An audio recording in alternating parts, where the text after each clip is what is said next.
امروز دوست پسرم بهم حلقه داد. زن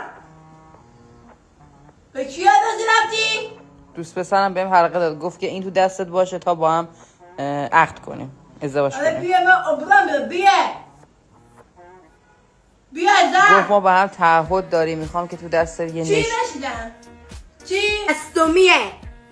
نه مسئولی نیست، طلاه. کنه نه اتفاقا دستگلم بهم داد، چون تو دستگل من رو نبینی گفتم با خودت ببر، فردا که ستایش رفت بیار. آره فکر من خنگم. نه آبجی شما خنگ نیستیم، ولی دیگه به تو بگفتم دیگه. خب چیکار کنم دیگه، تو واقعا باید قبول کنی شرایطو. شرمنده. چرا؟ اصلا یعنی چی؟ تو بابا نگفتی کیه بیا رفتی؟ بابا اجازه داد، من زنگ زدم گفت اجازه میدم. هر تو غلط کردی بابام غلط کرد. آبجی پسر ورزشکار هیکلی ویلای استخدار داره.